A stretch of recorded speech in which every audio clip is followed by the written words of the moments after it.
Esto es Cineclubes, un podcast de Radio Bicicleta.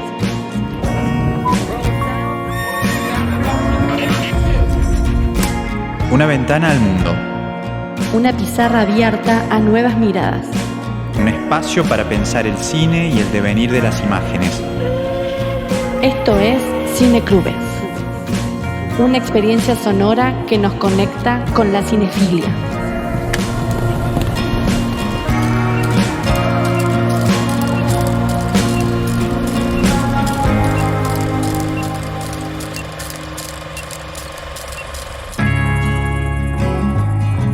En el episodio de hoy dialogamos con Emiliano Penelas, director de fotografía, cineclubista, docente y uno de los realizadores de la película documental Continuará la resistencia del fílmico, que se estrenó recientemente en diferentes salas de nuestro país.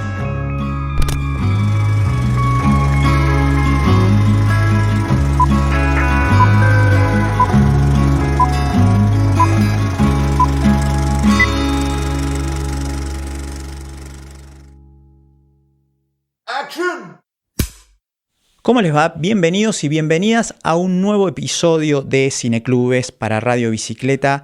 Un verdadero gusto darles la bienvenida una vez más, saludarlos y reencontrarnos en este espacio dedicado al cine, al cineclubismo, a las entrevistas, a las novedades que están llegando en salas y que tanto nos interesa difundir, pensar, debatir. Así que, bueno, nuevamente sean bienvenidos.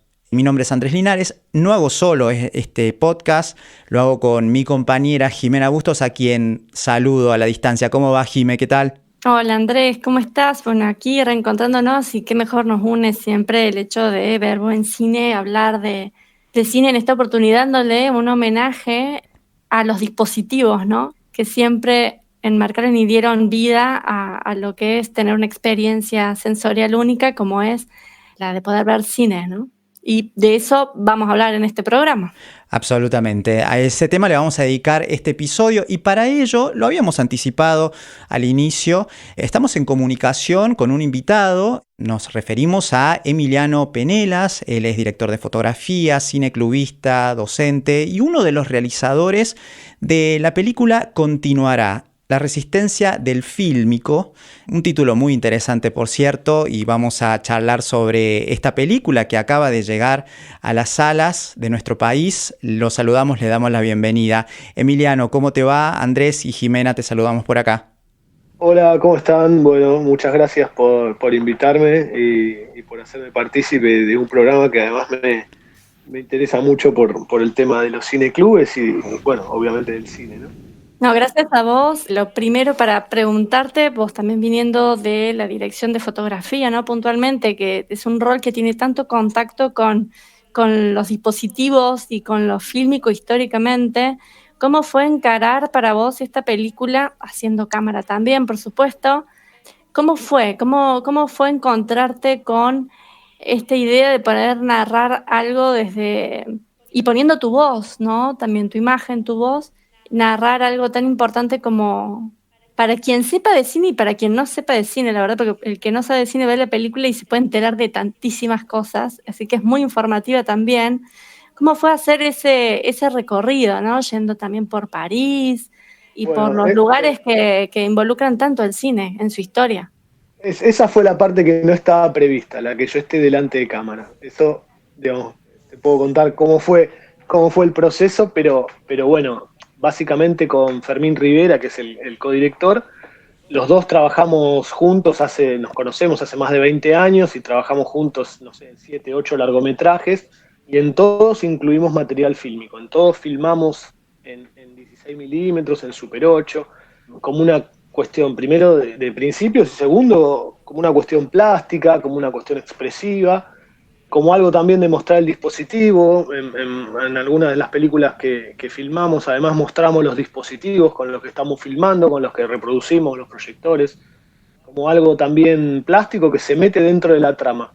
Cuando a los dos nos empezó como a llamar la atención de que el fílmico dejaba de existir como elemento de proyección ya directamente definitivo, ¿no? Porque hubo un momento de transición, un momento híbrido donde las películas se estrenaban la mitad de las copias en fílmico, la mitad en digital, y de repente se cortó todo casi sin ninguna previsión. Y eso fue en todo el mundo, ¿no? No hubo una previsión de qué iba a pasar, se cortó de un día para el otro. En ese momento, bueno, nos sentimos mal y particularmente yo como director de fotografía sentía que estaba perdiendo algo, ¿no? Que era como la expresividad que daba el material, toda la cuestión plástica, la cuestión estética, la cuestión de cómo se trabaja con ese material, el respeto que se le tiene también al material, el cuidado, las pruebas, todo un trabajo artesanal que se empezaba a perder y que iba quedando de lado casi sin ninguna alternativa. En paralelo yo colecciono películas, junto películas, como me gusta decir, tanto en Super 8 como en 16, en otro formato, 9,5, ¿no? Y sentía que eso no se podía ir así nomás. Entonces decidimos hacer un documental sobre este tema, sobre la transición, que en un principio era bastante desalentador, se llamaba La muerte del cine, y estábamos pensándolo en, esto está todo mal, y de repente con el transcurso de las entrevistas y el tiempo, ¿no? Porque los documentales llevan tiempo, hay un tiempo de realización que siempre es mayor al de la ficción, nos empezamos a dar cuenta de que había otras personas que empezaban a trabajar con el fílmico, que empezaban a reabrir algunos pequeños laboratorios, algunos artesanales, que algunas fábricas empezaban de nuevo a fabricar, que había directores interesados en que el fílmico subsistiera, y que la industria empezaba también a necesitarlo porque se daban cuenta de que no había un lugar o un método donde conservar las películas. Que la preservación del fílmico está garantizada por lo menos en 100 años, y que si se conserva de una manera ideal, casi puede ser eterno, frente a las tecnologías digitales que son efímeras, que están obligando permanentemente al recambio, ¿no? A esta cosa de la obsolescencia programada, que uno tiene que cambiar el celular cada 2 años porque deja de andar, o actualizar software. Bueno, me parece que la industria se dio cuenta de que se había tirado un tiro en el pie con la eliminación del fílmico tan de repente. Y ahí fue mutando la cosa a este continuará y a esta cosa de continuidad. Y respecto a lo de aparecer yo en la película, ahí es donde entra más una cosa no prevista, que también es algo con lo que trabaja el documental, ¿no? El imprevisto, que es que nosotros teníamos muchos entrevistados y mucho material rico, como vos decís, ¿no? Los entrevistados europeos, pero también los de acá, muy interesantes, muy ricos, muy valiosos, pero nos estaba faltando un hilo conductor, nos estaba faltando un nexo, algo que los uniera, que le diera como un sentido.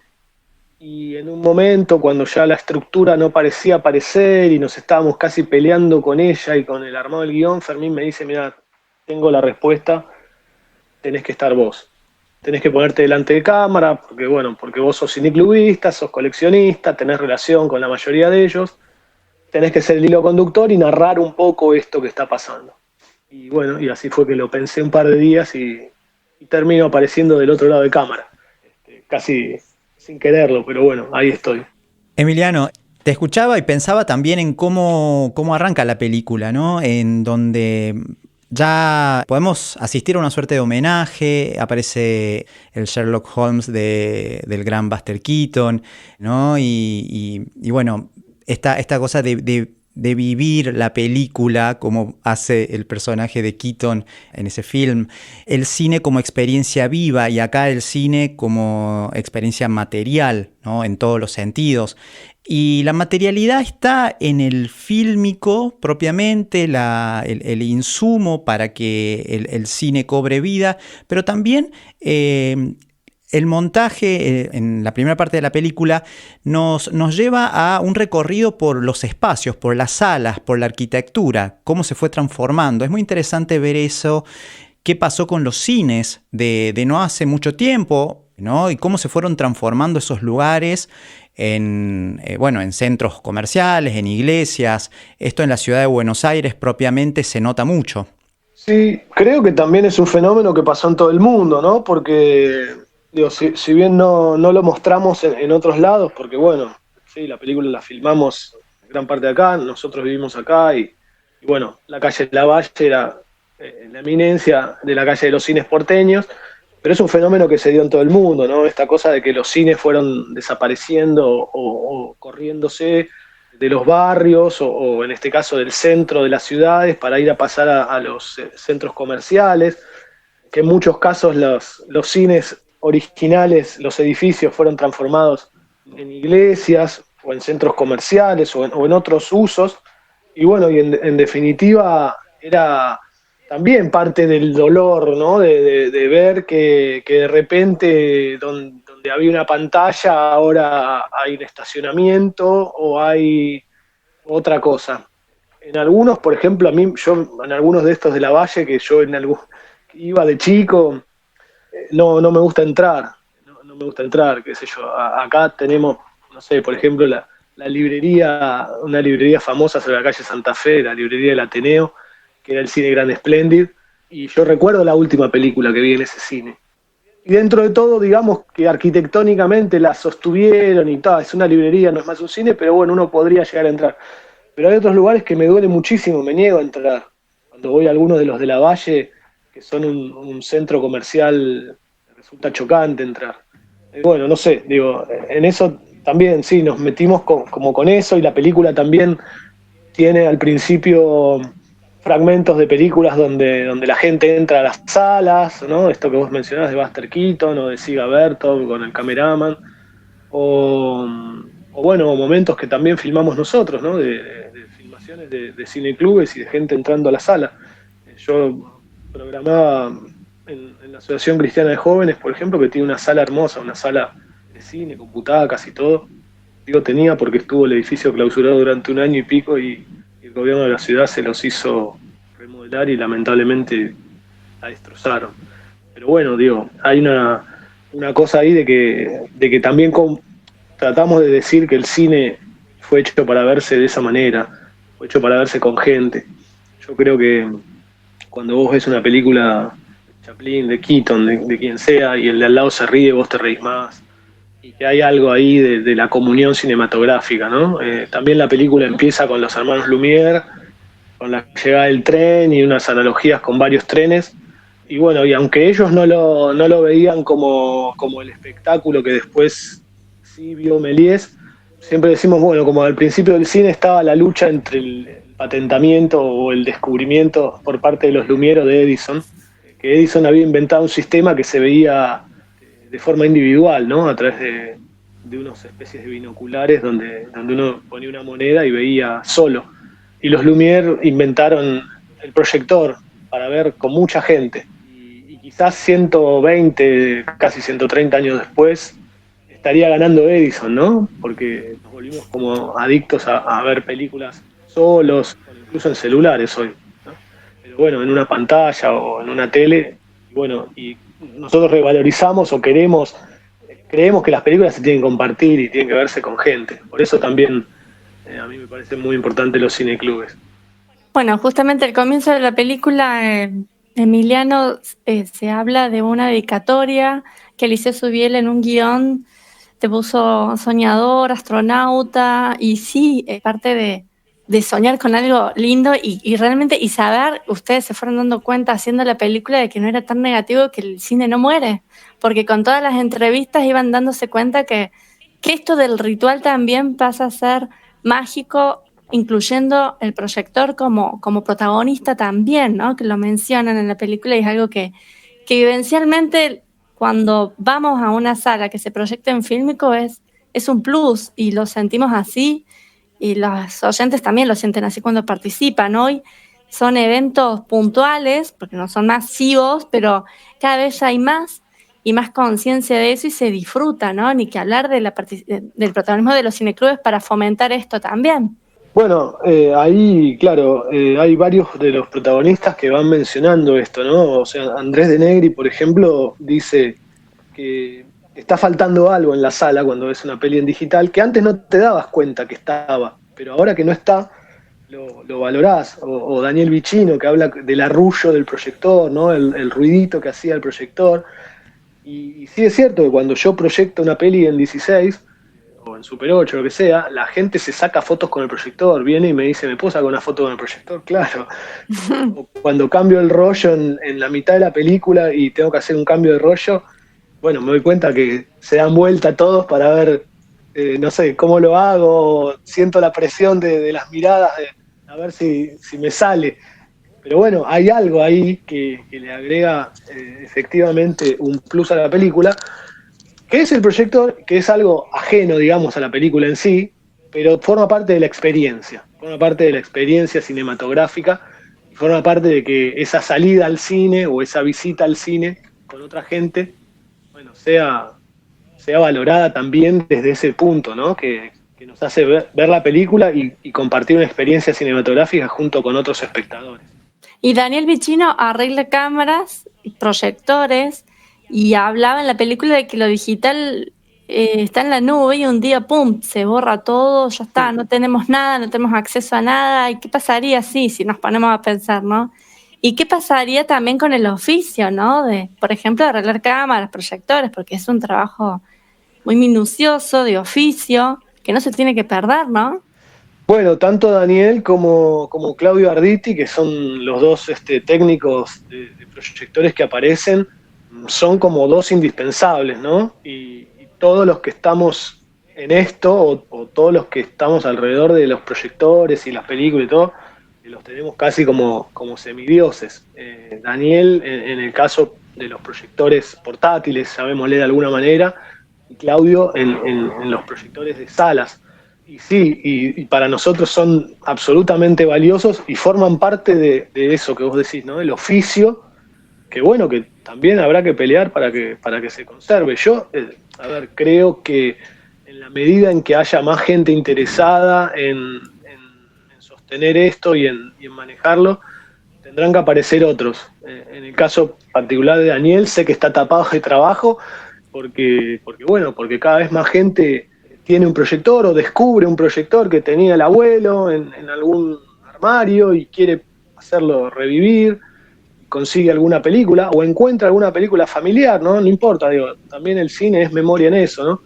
Porque sí, cuando nosotros hablamos de la perdurabilidad del material, no solo estamos hablando de las películas, digo, me parece que también estamos hablando de la historia de un país y de la historia personal. Seguramente del bebé que nació ayer, ya le sacaron muchísimas más fotos que al abuelo o al bisabuelo de ese mismo bebé, en un día de nacido. Ahora, si nos ponemos a pensar, las fotos de ese abuelo o bisabuelo nacido en los años 20 o 30 o 40, están en algún cajón, en alguna caja de zapatos de algún familiar. Se guardó una copia y están ahí las copias en papel de cuando era bebé el abuelo. Sí, eso es mágico, es un documento, como decís vos, que marca una historia. La pregunta es, ¿dónde van a estar las cientos de fotos que al bebé que nació ayer se le sacaron con celulares dentro de 50, 60 o 70 años? Claro, yo por ejemplo tengo la suerte de tener acceso a material como un tío corriendo en karting en una ciudad de Córdoba que tenía calles de tierra donde está totalmente pavimentado y cerca hay una ruta. Poder ver eso es un documento, o ver a mi bisabuela, ¿viste? Es fuerte, verla rodada, sí, ¿no? O sea, en blanco y negro, con ese ritmo, con descubrir gente de esa forma es es mágico. Y así también se descubre muchos documentos, ¿no? Cuando se encuentran material que están guardados, como vos decís, en una caja, en un armario, y no se sabe qué hay. Y sobrevivió, y sobrevivió. Y fíjate vos que seguramente, yo tuve la suerte de ir a filmar al Museo del Cine de Ámsterdam, que se ve ahí, y tienen unas bóvedas y unos lugares impresionantes, conservados a temperaturas bajo cero, con las mejores técnicas de resguardo que se conozcan, con un edificio que se acababa de inaugurar hace un año, la máxima tecnología. Ahora, yo no creo que tu bisabuela haya tenido todas esas opciones de guardado, de conservación y todo. No, claro que no. Ese rollito apareció y vos lo podés ver. Entonces, aún en las peores condiciones de conservación o en las condiciones que se pueden, aún en esas condiciones, el fílmico está demostrando como esa cosa de supervivencia y de perdurabilidad que el digital no tiene, porque yo, por ejemplo, cuando me compré la primera computadora, o cuando mis padres compraron la primera computadora, usaba disquete de 5 y cuarto, que por ahí hay gente que escucha y no tiene ni idea qué es, pero eran unos disquetes de plástico que medían más o menos 15 por 15 o 18 por 18 centímetros. Y si hoy me das uno de esos, no tengo forma de ponerlo en ningún lado, no hay forma de recuperarlo, y si es que el material o lo que estaba ahí adentro todavía es legible por algún sistema operativo. Sí. Y un disco rígido que esté en un cajón muchos años, se puede desmagnetizar, bueno, pueden pasar un montón de cosas. Ni hablar de los servidores y de la nube, que también es otra cosa que es lo que menciona Daniel Vicino, ¿no?, en la película. Está en algún lugar que no sabes dónde está. Exacto, no, es un no lugar, es un no lugar al cual va mucha información, imágenes, sonidos y demás. Además hay algo que a mí por ejemplo, me pone loco, digamos, que es aún, digo, en esta época de lo digital, que sí es cierto que hay muchas cosas que son benéficas, como lo menciona incluso Fernando Martín Peña, alguien que a quien no se le puede, es intachable en su defensa al fílmico, pero en la película él dice, bueno, sí, es cierto, vos en un clic encontrás toda la historia del cine, pero tenés que garantizar que eso sobreviva y que alguien lo pueda ver en el formato que fue creado para proyectarse. Bueno, si alguien tiene alguna plataforma de música, que seguramente todos escuchamos música en las plataformas, es muy probable que el disco favorito tuyo un día la plataforma lo baje y desaparezca, por lo que sea, porque hubo un tema de derecho, por lo que sea, ya ha pasado. O pasa con discos que yo tengo en CD o en vinilo, que cuando voy a la versión que está subida a la plataforma, no sé por qué, el track 4 y el 8 no están eliminados del disco, que está disponible online. Bueno, digo, eso es también lo que pasa con los servidores, con la nube, con lo que sea. Muy interesante esto también que estás mencionando, Emiliano, porque, bueno, la cuestión del almacenamiento, en definitiva, ¿no? ¿A dónde va todo esto que producíamos? Vos lo decías antes, la cantidad de fotos que se toman, bueno, todo tipo de materiales, hacia cómo se las conserva, cómo se las almacena. En ese sentido, la película continuará, bueno, por supuesto, ya desde el título toma una postura muy firme frente a la defensa del fílmico, ¿no?, como soporte y como también lo sigo pensando como vehículo de experiencia. Esto que vos decías es una experiencia completamente distinta. Ver una película en fílmico, asistir a una sala donde se esté proyectando en fílmico, lo que pasa con la luz, los colores y la materia ahí, ¿no?, en esa misma proyección. Yo también te quería preguntar, antes de cerrar esta charla, ¿cómo fue organizar y seleccionar a los entrevistados? Debido a que bueno, cubren un rango más que importante. Recién mencionabas Fernando Peña, pero también entrevistados en París, en Ámsterdam. ¿Hubo algún criterio en particular, ¿no?, para cubrir todo el material? Mira, queríamos tocar el tema como de varias aristas, ¿no? Como tratando de no dejar a nadie afuera, o digo, incluyendo, no sé, Paula Pellejero, que es una artista que trabaja con el material fílmico interviniendo película. Muchos de ellos los conocíamos, como te mencionaba antes, Vicino, o Arditi, o Peña, que los conocemos con Fermín y los tratamos.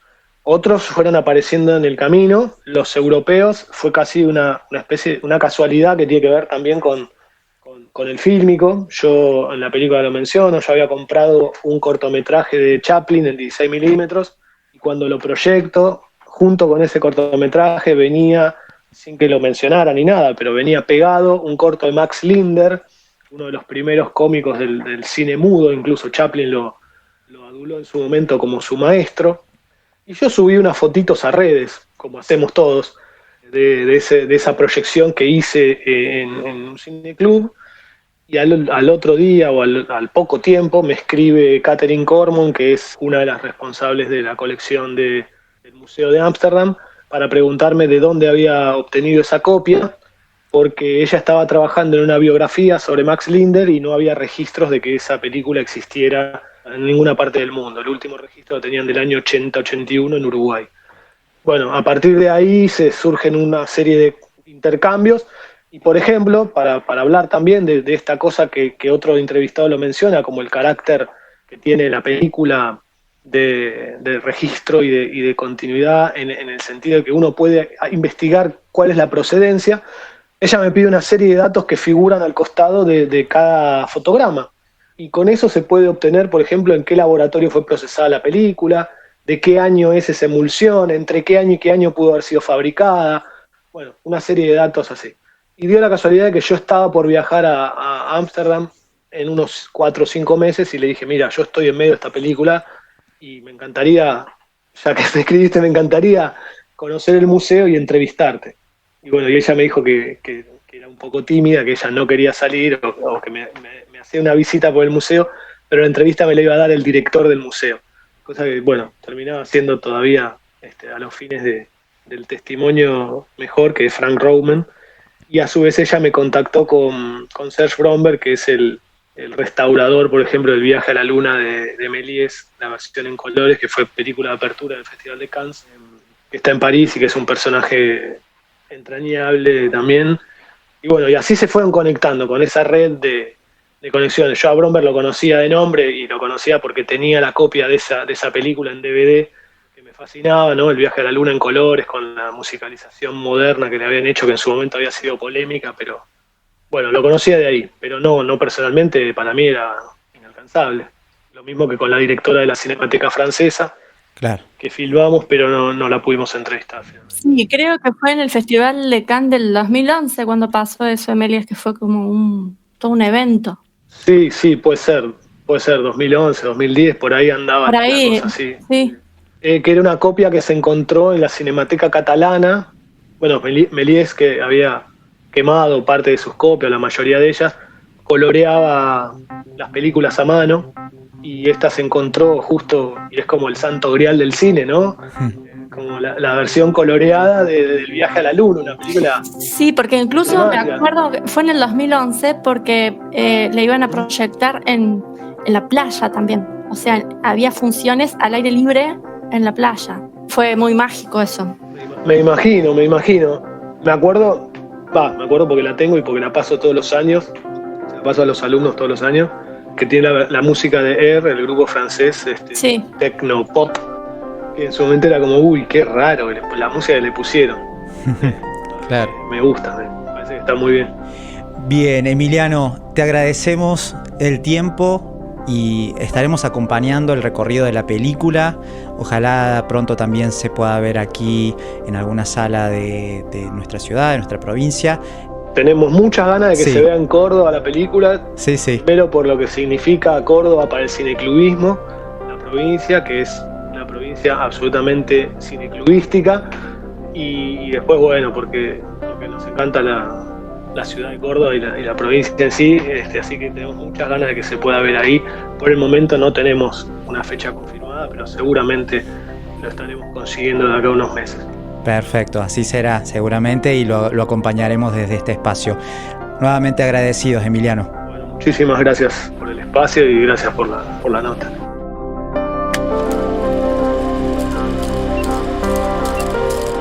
Esto fue Cineclubes, un podcast de Radio Bicicleta. Producción general, Evelyn Melano. Operación técnica y edición, Santiago Izquierdo. Conducción y producción de contenidos, Jimena Bustos y Andrés Linares. Seguinos en Instagram como @cineclubespodcast y en Twitter @cineclubes. Seguí la programación de la radio en radiobicicleta.com.ar.